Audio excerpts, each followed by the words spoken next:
to give us not full development and power, but the first steps of political independence. I stand here conscious and buffeted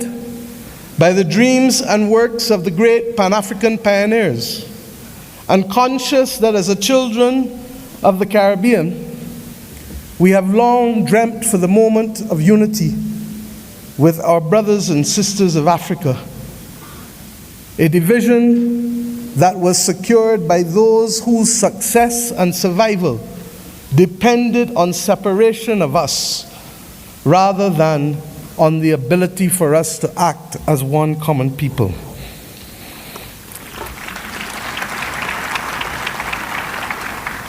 Our relationship, you can say, was embryonic. But regrettably, as long as it has been and as related as we have been, it has been sporadic. And it is up to us as the children of independent states to determine whether the history of separation shall be our future or whether the spirit of Adwa can be our inspiration to confront the challenges of a new world.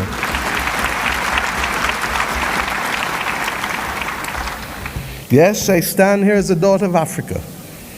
I stand here equally as a proud Prime Minister of Barbados, a country which is the first landmass that you reach after you leave this great continent of Africa. A country which became a hub for the wrong reasons, but today I come to Ethiopia to share with you in the Africa Union that we can be a hub now for the right reasons between our two peoples. I stand here as the proud chairman of CARICOM, the Caribbean community, recognizing that as a member of the 6th region of Africa, we have come to reclaim our Atlantic destiny.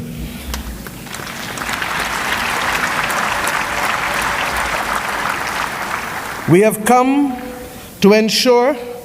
that the very futures of our people are different and will not once again be determined by a middleman who will ensure that the Middle Passage is one that sees our people at the bottom of the ocean's floor of the Atlantic or in the fields of the plantations of the Caribbean, but instead that it will be a future that sees our people,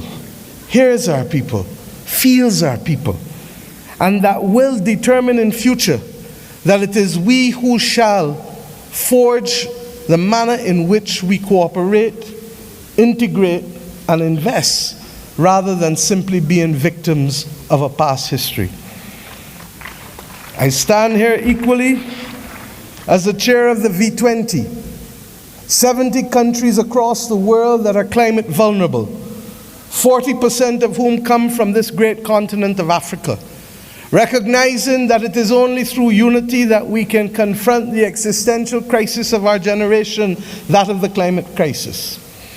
The Secretary General of the United Nations has already laid out, ably so,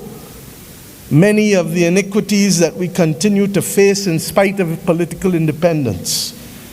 It was His Majesty Haile Selassie who popularized and told us that there shall be no first-class or second-class citizens, words popularized by Bob Marley,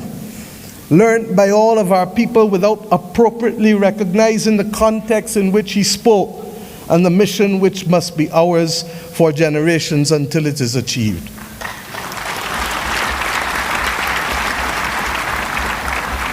He told us that there would be war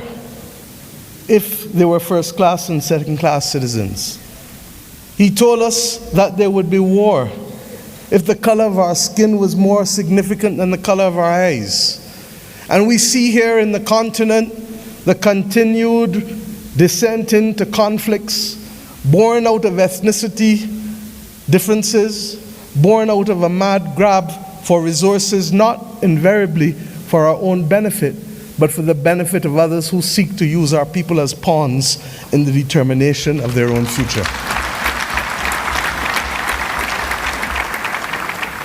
But we stand here as proud people, and we have enough among ourselves to know the difference between right and wrong, and to forge a future that is not for a few, but for the many. Indeed, as the world confronts the climate crisis, it is the poorest of the poor who remain the most vulnerable to floods and droughts and hurricanes. It is the poorest of the poor, and soon to be the middle of the middle, who will no longer be able to access insurance and therefore to be able to forge ahead with development if we do not make changes. We have examples of a partnership that have worked for us, not just from the spirit of Adwa and the conquest and the rise of the Pan-Africanist movement in our history, but within recent times. During the COVID-19 pandemic, it was the African Union, under the leadership then of President Ramaphosa, and with the assistance of Dr. Tedros of the WHO, that recognized that the Caribbean, which was being marginalized by denial of access to basic therapeutics, basic medical equipment, to vaccines, that we should not be left as pariahs on the global landscape, but that our brothers and sisters in Africa would bring us through the Africa Medical Supplies platform to be able to ensure that we could secure for our own people.